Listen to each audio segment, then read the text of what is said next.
Bonjour, c'est Simon Chevrier, vous écoutez Toute Première Fois.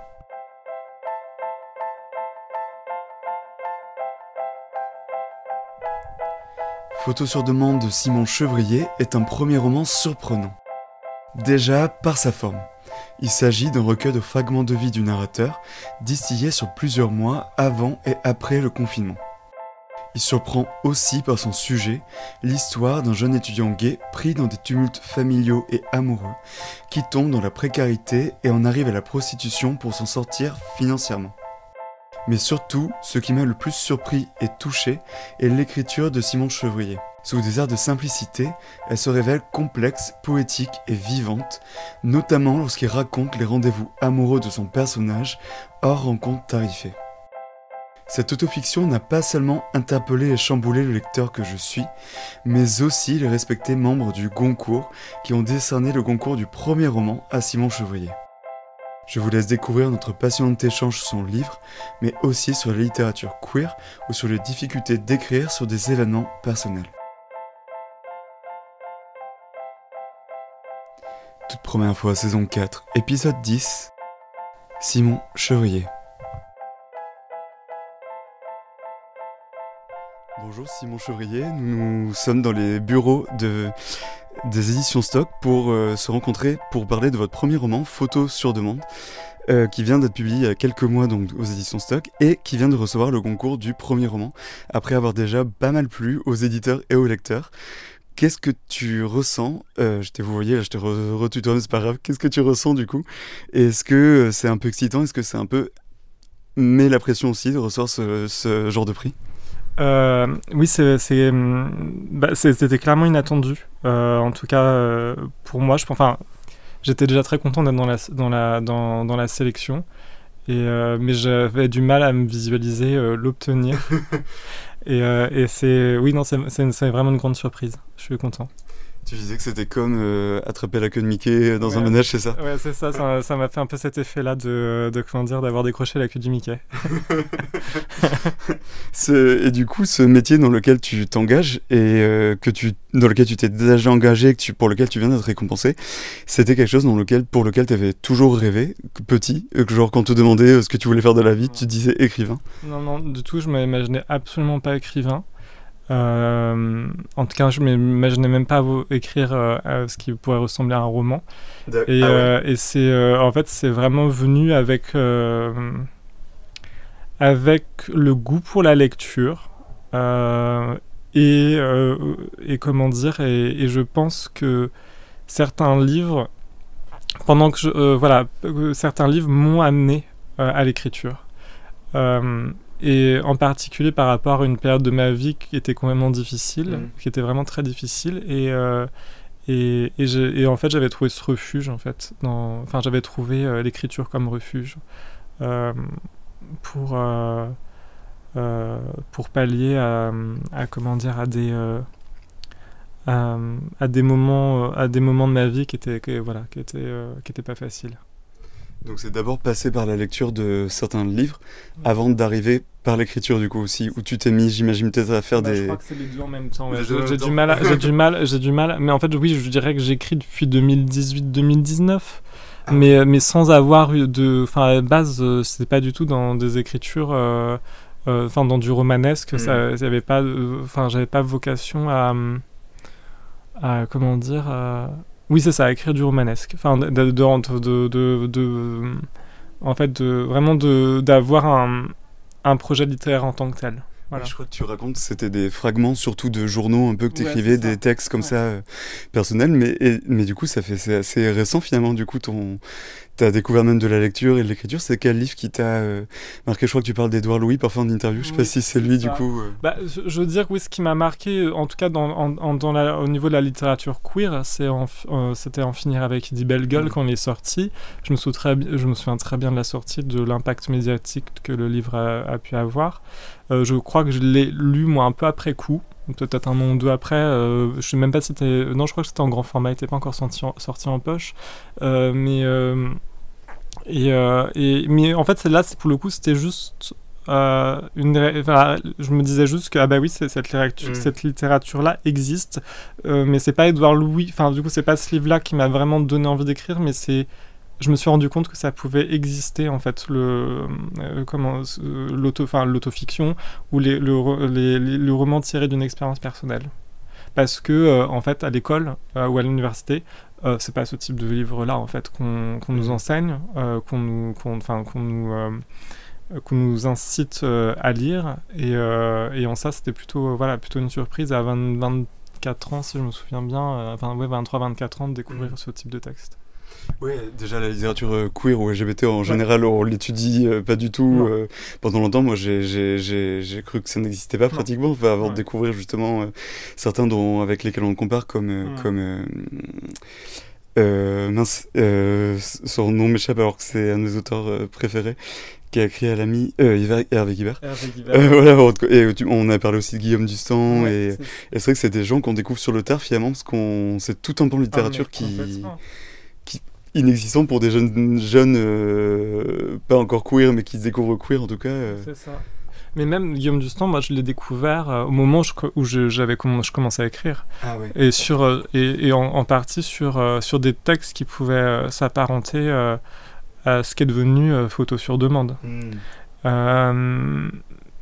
Et en fait, pour le coup, la découverte de Guillaume Dustan, ça m'a un peu conforté dans l'idée que je pouvais faire quelque chose avec ça. Enfin, avec mon histoire, qui n'est pas sensationnelle, mais qui était quand même, je pense, assez singulière au moment où je la vivais.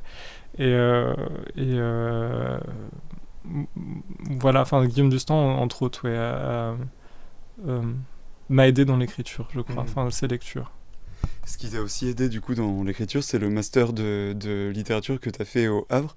Enfin, le terme exact, c'est pas de littérature, c'est le master de création littéraire du Havre, du coup. Mais avant ça, tu avais fait des études d'anglais comme ton personnage, je crois, dans le livre, ou de langue en tout cas, si je ne dis pas de bêtises. Oui, j'ai été voué à devenir prof dans l'éducation nationale. Et donc, je passais le CAPES. Et je n'avais vraiment pas du tout envie de finir à Créteil. Voilà. Je n'avais vraiment pas du tout envie de finir à Créteil. Et au-delà de ça, je pense que pendant mon année de CAPES, j'étais en train de perdre mon père, je n'avais pas d'argent. Et je n'étais plus je n'avais plus l'énergie possible d'étudier, d'étudier sans penser à ce qui était primordial pour moi, c'est-à-dire me loger et manger, quoi. Voilà.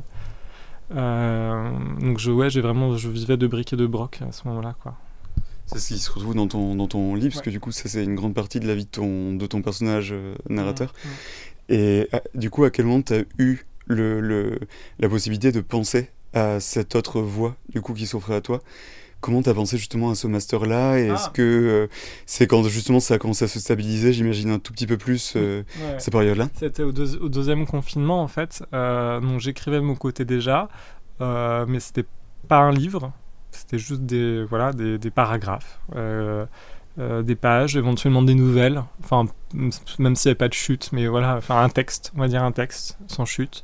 Et je me suis réveillé un matin, je crois que c'était en janvier, et j'ouvre mon téléphone et là je scrolle et je vois un article, jeune romancière, Shan Haddad sort son premier roman chez POL, et donc je clique, donc en plus 24 ans, très jeune âge, et là en fait il y avait mention du master de création littéraire dans l'article, donc comme quoi elle sortait de ce master là et que ce qui l'avait mené à la publication.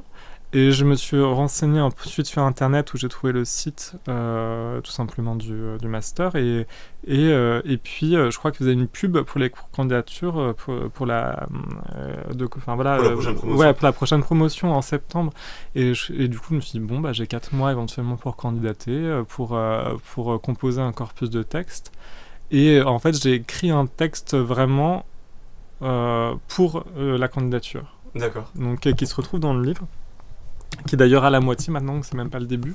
D'accord. Et que j'ai gardé parce que je me suis dit si j'étais sélectionné avec ce texte-là, ça quand même bête. Voilà, c'est ça. C'est quel passage? C'est le passage, un passage où il se retrouve avec un garçon chez lui, dans la maison de ses colocs, et avec qui il a une relation sexuelle. À la fin de la relation sexuelle, il lui avoue qu'il a le VIH. Mais au moment, enfin, comment dire, ce qui est particulier dans cette annonce-là, c'est pas qu'elle se fait pas à tête reposée autour d'un café, c'est qu'elle se fait pendant l'acte sexuel. Voilà. Et ce qui est un peu juste désarçonnant en fait, et que je voulais retranscrire cette manière d'être désarçonné par le fait d'avoir une discussion là. À un moment, on est censé un peu se vider la tête, quoi. Voilà. Entre guillemets.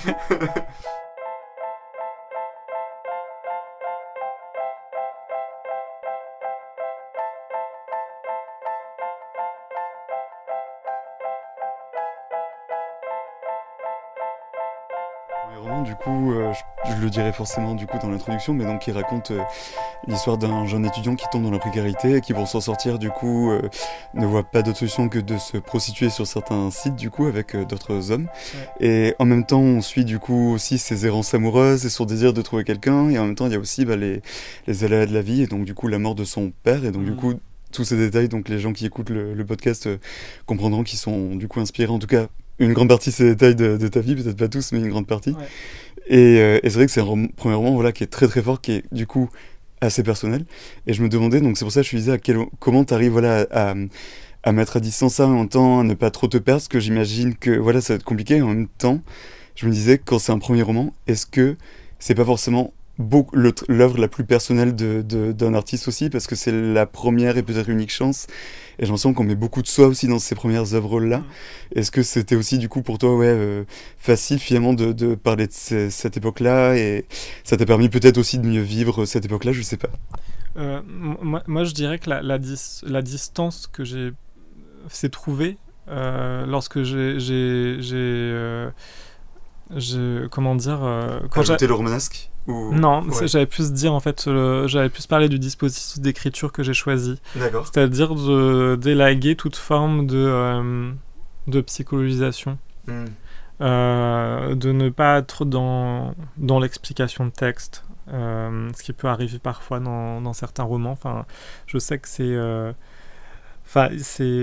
les lectures en général, moi, qui m'attirent, sont dépourvues de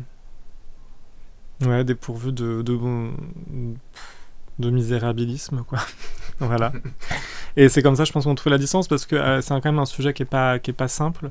Et en fait, si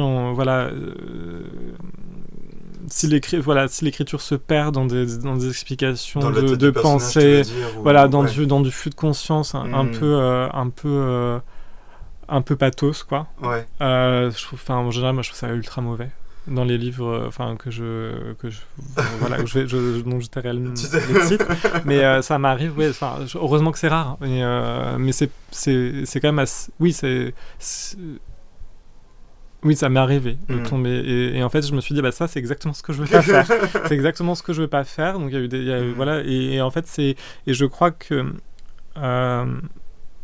les auteurs que j'aime, alors j'ai pas essayé de les copier, loin de là, mais en fait je me suis dit ok, j'ai compris comment marchait leur écriture, et en effet en général la psychologisation est complètement absente. Oui, parce que souvent c'est un peu leur en tout cas pour Guibert par exemple, c'est ses journaux intimes qu'il a retravaillés, et du coup quand on est dans un journal intime, on raconte un peu sa journée, mais on va pas forcément analyser, enfin certains le font peut-être, mais et toi c'est un peu ça, j'ai l'impression qu'en lisant ton livre, je vois que c'est en fait tout est dit de manière très simple, mais en même temps on voit que c'est très réfléchi, que c'est très et du coup c'est vrai qu'il n'y a pas ton personnage fait ce qu'il fait, mais il se questionne pas sur ce qu'il fait en fait, à part il y a juste un passage à la fin où il explique ce qu'il aime pas dans certaines des relations avec certaines des personnes avec qui il est. C'est le seul passage où effectivement là jusque-là on savait pas s'il aimait pas ce qu'il faisait, si c'était juste pour survivre ou pas, enfin et il y a juste ce petit passage effectivement, et c'est vrai que c'est ça qui est bien, c'est qu'en fait on s'embarrasse pas non plus comme tu dis de psychologisation ou de choses compliquées ou quoi, et ça permet de suivre l'histoire, et finalement il y a plusieurs lignes dans ce livre. Et du coup, ça permet de les chevaucher, je trouve, un peu les trois. Enfin, c'est ça que j'ai trouvé très, très beau dans ce livre. C'est le côté très simple. En même temps, on voit que c'est très travaillé et que c'est... Visuel. Enfin, pour moi, il fallait que ce soit quelque chose. Enfin, je crois que à partir du moment où je me suis dit tiens, j'ai quelque chose, c'est que j'avais l'impression qu'on pouvait s'identifier au personnage, c'est-à-dire qu'on pouvait être un peu dans sa peau, c'est-à-dire de vivre avec lui les relations qu'il vit. Que ce soit amoureusement ou par rapport ou sexuellement par rapport aux clients qu'il rencontre. Et cette attention, on va dire, aux gestes et aux mouvements rend en fait l'histoire visuelle. Et c'est ça, enfin, du coup, à la fin, qui m'intéressait plus particulièrement, oui. Oui, justement, c'est marrant que tu disais justement, c'était la réflexion que je m'étais faite qu'il était très visuel, ton roman, et que c'était peut-être inspiré par l'une des intrigues aussi qui est même la principale, l'une des principales, c'est le fait qu'il tombe un jour sur une photo du photographe Peter Hujar, qui a pris en photo un mime qui s'appelle Daniel Schock, qui a fait beaucoup de choses aussi dans sa vie. Et ton narrateur, ton personnage, se met à enquêter sur lui parce qu'il trouve rien sur sa vie. Et il passe par plein de biais, par des expositions, par des blogs, par des Facebook, par beaucoup de choses. Et justement, j'ai trouvé que ce qui était génial dans ton livre, c'est que t'arrivais toi aussi quand on le lit, on voit les scènes se dessiner sous nos yeux, et notamment du coup j'avais noté 2 passages que je voulais lire avec toi parce que je trouvais que c'était des passages très très simples mais très beaux et qui disaient beaucoup, et je voulais savoir justement à quel point tu avais retravaillé ou pas ces passages-là. C'était celui-là notamment. Ok. Nous sommes assis au dernier rang, les lumières s'éteignent, et il me prend la main. Sa manière de saisir mes doigts, de les étirer, me touche. Tout passe par les mains, le geste est souple, elles se mélangent l'une au-dessus, l'autre en dessous. J'interprète son ennui lorsqu'il m'embrasse le cou. On ne regarde plus la scène, plus rien autour de nous, personne, nos yeux se ferment. Et avec le même personnage, du coup, c'est à la page 124. Du coup, vu que tu as le livre entre les mains, je te laisse le chercher. Et c'est le paragraphe sur quand il te regarde, je crois. Je sais plus, je crois que c'est celui qui est en dessous, non ? Ouais. Qui est pareil, je trouvais très visuel aussi. Au lit, Louis parcourt mon visage, reste d'abord sur mes yeux, mais c'est le tour complet qu'il fait, comme une boucle, portant une attention particulière à ma bouche, puis il fronce les sourcils et se fige. J'ai un poil un peu long sur la joue, mais il n'a pas de pince à épiler. Il essaie quand même de me l'arracher avec les doigts. Il me fait aussi la remarque que j'ai un duvet sous la lèvre qui n'a pas fini de pousser. Alors du coup, ça m'a fait rire parce que c'est le même personnage avec ces 2 paragraphes et je l'ai pas fait forcément exprès. Mais je trouve que justement, voilà, donc la scène au cinéma, on voit très bien cette... non, c'est au théâtre, c'est pas au cinéma, ouais, c'est au théâtre. Ouais. Et je trouve que c'est très visuel, il y a le toucher, il y a tous ces trucs-là qui... Du coup, on voit cette scène, et à quel point je me demandais justement, t'avais réécrit ce paragraphe-là, est-ce qu'il y en a certains qui sont restés tels qu'ils étaient, est-ce que t'as déplacé des phrases, déplacé des mots, essayé d'être plus succinct, comment t'arrives à avoir cette visualisation-là, justement, comme le photographe un peu Peter Hujar qui traverse tout le livre? En l'occurrence, pour ces 2 passages-là, donc qui sont très courts, dans mon souvenir, je crois que ce qui a été retravaillé, c'est qu'une question de ponctuation. D'accord. Ouais, je crois que je les ai écrits comme ça. Peut-être que certains mots ont changé, mais j'en ai plus le souvenir. Mais en tout cas, j'ai l'impression que la base était déjà là. J'ai rien raccourci, j'ai rien allongé. Enfin voilà. Je crois que dans mon souvenir, c'est ça. Non, il y a d'autres passages qui ont été davantage des fils à retordre pour trouver un rythme cohérent par rapport au reste du livre. Mais oui, c'est des passages de liste. Tous les passages de liste, je les ai soit rallongés, soit raccourcis. Quand je dis liste, c'est des listes d'actions des listes, voilà, par exemple, quand on est dans le confinement. Ouais, quand t'es chez toi et que tu ouais, voilà, ça j'en ai enlevé, j'en ai rajouté. Au bout d'un moment, je savais plus trop comment faire pour que ce soit pas à la fois intéressant dans le côté visuel. Mais en même temps pas ennuyeux au niveau de la lecture. Voilà. Donc je crois que j'en ai enlevé certains passages, ouais. Et donc ton écriture du coup est naturellement assez visuelle alors. C'est pas quelque chose que tu as travaillé forcément, si. Ça vient comme si, non, je pense que je l'ai travailler. Mais en fait, il y a un truc qui m'a vachement aidé, en fait. C'est une lecture, j'en parle des fois, parfois, j'en ai déjà parlé en interview ou lors des rencontres. C'est que le premier paragraphe qui commence, donc je vais le lire vite fait. Vas-y. C'est « Mes yeux sont verts, parfois le vert se mêle au gris au bleu et le bleu au vert. Mon nez est long et droit, mes lèvres pourpres, souvent gercées par le froid. J'ai la peau claire et les premiers coups de soleil m'apparaissent sur le nez plutôt qu'ailleurs sur le visage. J'ai la pomme d'Adam proéminente, je suis plutôt fin et grand, j'ai les épaules étroites et rentrées. L'une d'elles penche d'un côté. En chaussures, je ne porte que des Doc Martens et des Superga noirs. Je possède aussi une paire de New Balance bleu, blanc et vert que je ne mets pas. C'est le N sur les côtés qui est vert, la languette blanche et la tige bleue. J'aime les couleurs froides comme le violet, le vert, le bleu. J'ai longtemps cru qu'en peinture je faisais du 43, alors qu'en fait je fais du 42. J'ai déjà porté du 44. Ces derniers mois, je me suis laissé pousser les cheveux jusqu'aux épaules et sur Grindr, j'ai téléchargé quelques nouvelles photos. Donc voilà, ça c'est un passage en fait qui est tout simplement ce qu'on appelle un larcin littéraire ou un emprunt de autoportrait d'Édouard Levé, qui est en fait un livre, c'est publié aux éditions POL, et c'est un livre en fait qui est donc c'est 100 pages où c'est sur une liste descriptive d'une personne. Donc tout ce qu'il aime, tout ce qu'il peut faire, et en fait, il n'y a pas de narration, et néanmoins, le livre est fascinant. Digeste, c'est... je dirais pas digeste, parce qu'il faut vraiment quand même être un peu... Voilà, il faut se dire, on va le lire. mais c'est incroyable. Enfin, c'est à la fois simple, et en même temps, il fallait trouver l'idée. Et du coup, oui, pour lancer... moi, je crois que ce livre-là m'a aidé à comprendre, en fait, qu'en effet, une histoire pouvait être... le visuel pouvait être important, voir ce que le narrateur fait, en fait, littéralement dans sa peau.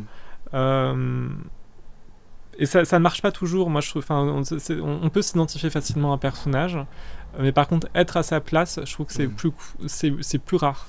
Et je crois que c'est ça que je recherchais.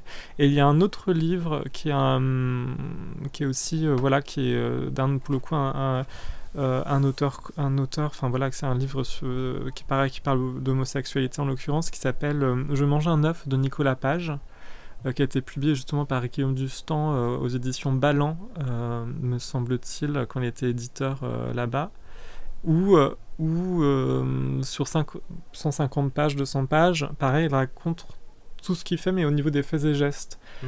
Qu'il va avoir dans sa vie, et en fait ça commence, chaque paragraphe, je pense que il doit en avoir 300 paragraphes dans son livre, chaque paragraphe commence par je me lève et finit par je me couche. Ah ouais, d'accord. Voilà, et je me lève, je prends un café, je prends ma douche, je me brosse les dents. Sur combien de pages sur 200. Voilà. Avec des paragraphes plus ou moins longs, j'imagine. Non, franchement, c'est assez équilibré, ouais. C'est assez équilibré. Pour le coup, Édouard Levé, c'est un texte sans points. Dans mon souvenir, 100 points à la ligne. Okay. Enfin, c'est vraiment un bloc d'une centaine de pages. Et là, pour le coup, c'est des paragraphes qui racontent à chaque fois une journée, en fait. Et je crois que le roman se passe sur 2 mois ou un truc comme ça. Donc, du coup, il y a... donc voilà, pareil, il faut être concentré. Et pour le coup, là, il y a comme une narration. Pour le coup, c'est peut-être un peu plus narratif qu'Édouard Levé, quand même. Ça t'a aidé à comprendre comment raconter le quotidien de manière visuelle, du coup, j'imagine un peu. Mais là, du coup, c'est des exemples extrêmes où c'est clairement de la littérature expérimentale. Ouais. Oui, ce que ton roman. Non, voilà, peut-être un peu... Encore, les romans fragments, ça existait avant moi. Mais je pense, par contre, la manière d'écrire par rapport à ces inspirations en fait quelque chose peut-être de plus singulier dans ce que j'ai fait. Voilà.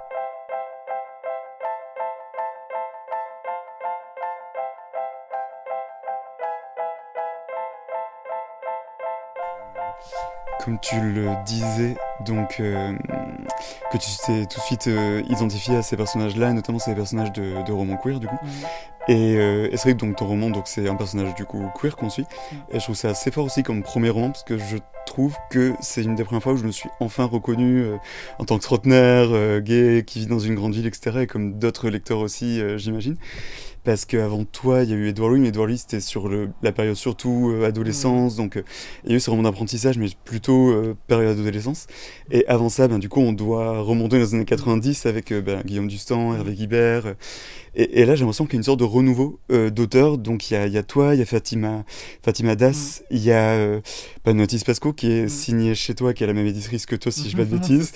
Et il y a aussi, je me souviens, Hugo Lindenberg qui avait aussi, il y a quelques années, qui a fait deux romans qui tournent aussi de ces questions-là. Et je trouve qu'il y a du coup un renouveau, mais est-ce que toi, tu as aussi eu l'impression qu'il y a eu un vide pendant quelques années et que là, ça revient un peu et que du coup, c'est des textes assez forts sur le réel, sur l'autofiction, c'est beaucoup d'autofiction en plus ces textes-là, sur le fait d'être queer. Et j'ai l'impression qu'il y a eu peut-être 10-15 ans, il y avait Philippe, avant il y avait Philippe quand même Besson, mais c'est fin 2009-2010 ces romans-là, ou est-ce que toi t'as l'impression que c'est juste des romans, comme on disait tout à l'heure, qu'on n'a peut-être pas connus ou vus, et qu'en fait qui existent, mais qu'on n'a peut-être pas lus dans nos études respectives? C'est rigolo parce que je crois que je tairai le nom de cette éditrice, mais je crois qu'il y a une éditrice qui m'a refusé le texte en me disant de toute façon la littérature queer ça se vend pas tellement. Ah ouais. Ouais. Alors que là les 4 qu'on a cités c'est quand même les plus. Mais oui c'est ça, mais après par exemple je pense que bon, Édouard Louis et comment dire, il y a toujours des exceptions. Donc, et d'ailleurs, tant mieux en fait que des romans comme ça et ont eu un tel retentissement, parce que ça ouvre la voie en fait à d'autres livres justement donc d'une certaine manière ça sert les auteurs qui écrivent sur ces questions-là. Donc en fait, à partir, ce qui est compliqué, c'est aussi de rendre ces écrits-là intéressants pour des personnes qui n'appartiennent pas à la communauté, quoi, entre guillemets. C'est d'essayer de faire en sorte que ce soit universel le plus possible, que ce soit pas juste un roman qui puisse, enfin un roman ou un texte qui puisse parler qu'à certains cas de figure. Et je pense que c'est ça le danger en fait de l'écriture queer, c'est qu'en fait ça reste dans un entre-soi. Et ce qui est un peu dommage en fait. Je crois que si on écrit ce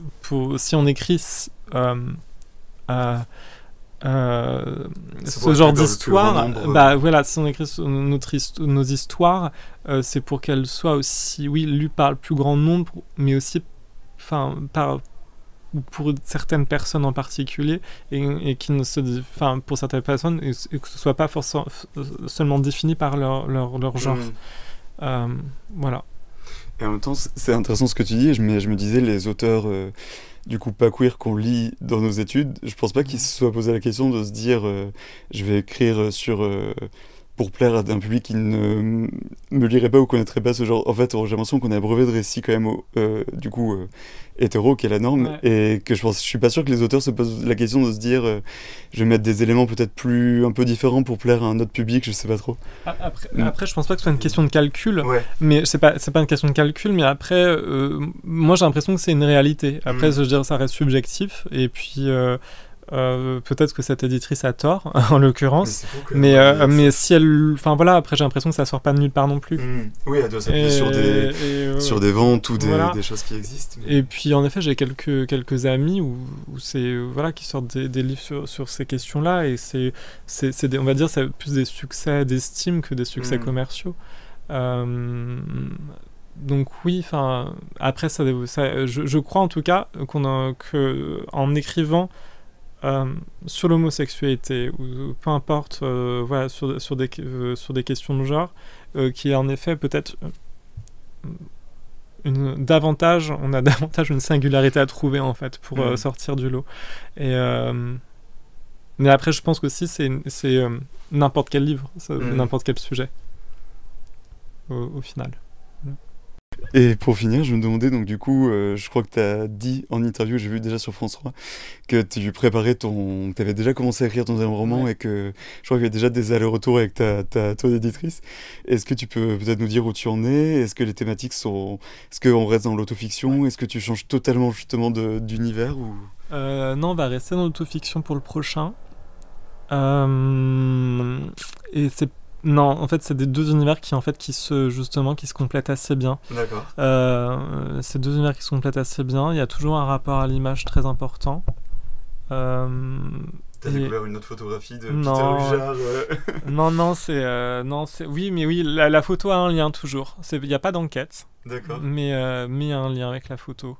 Et et on va dire que c'est toujours le même narrateur ou presque, mais plus jeune, voilà.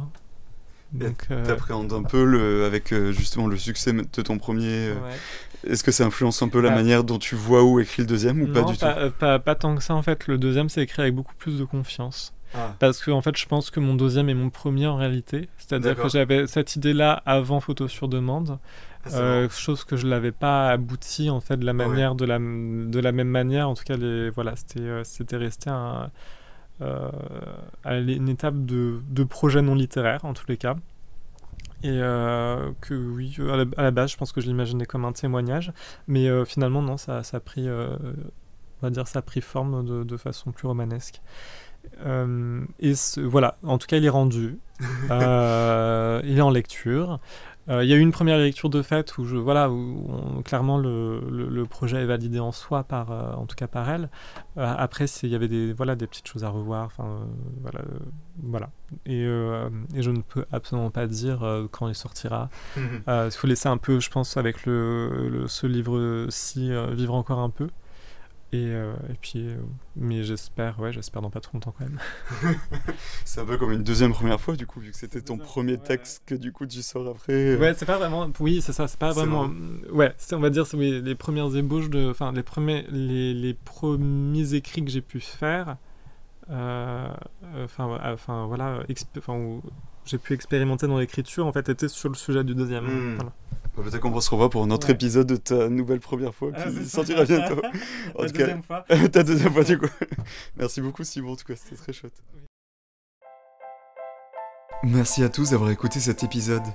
Vous pouvez retrouver Toute Première Fois sur Spotify, Deezer, Apple Music et Google Podcast et également aller suivre et liker les pages Twitter et Instagram. Merci.